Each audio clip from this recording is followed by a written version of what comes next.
गांव का श्रापित वट वृक्ष। रात के घने अंधेरे में गांव कालनगर की गलियों वीरान थी। ठंडी हवा सरसराते हुए वट वृक्ष के पत्तों को हिला रही थी और दूर कहीं उल्लू की आवाज़ रह रहकर सन्नाटे को भयवान बना रही थी। गांव के बीचों बीच एक प्राचीन वट वृक्ष था, जिसके बारे में कहा जाता है कि वह श्रापित था। बुजुर्गों की मान्यता थी कि जो भी उस पेड़ के नीचे रात बिताता वह वापस नहीं लौटता।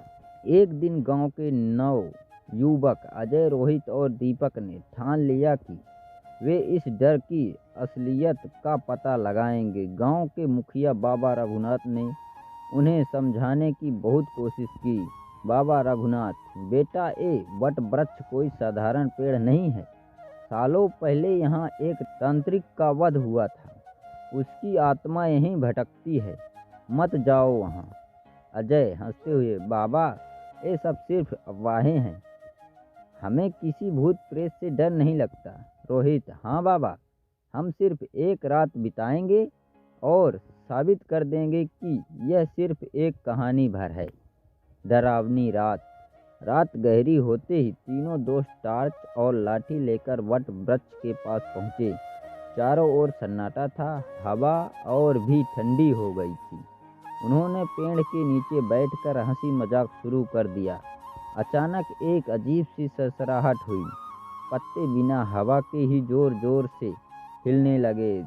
दीपक ने इधर उधर देखा, लेकिन कोई नहीं था। दीपक कांपते हुए, ये हवा इतनी तेज कैसे हो गई?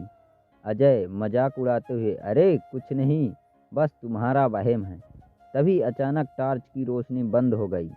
चारों तरफ घना अंधेरा छा गया। तभी एक डरावनी आवाज़ गूंजी, कौन हो तुम? मेरी शांति क्यों भंग कर रहे हो? तीनों के रोंगटे खड़े हो गए। सामने एक काली परछाई आकर लेने लगी। वह धीरे धीरे उनकी ओर बढ़ रही थी। रोहित ने हिम्मत जुटाकर पूछा। रोहित डरते हुए, तुम कौन हो? भूत, क्रोधित स्वर में, मैं इस वटवृक्ष का रक्षक हूँ। वर्षों पहले गांव वालों ने मुझे जलाकर मार दिया था। अब मैं इस जगह को अपनी आत्मा से बांध चुका हूँ। जो भी यहाँ आएगा उसे अपने साथ ले जाऊंगा। अचानक जमीन हिलने लगी। अजय, रोहित, दीपक के कदम जड़ हो गए। वे हिल भी नहीं पा रहे थे। उनकी सांसें तेज हो गई। तभी बाबा रघुनाथ वहां पहुंच गए।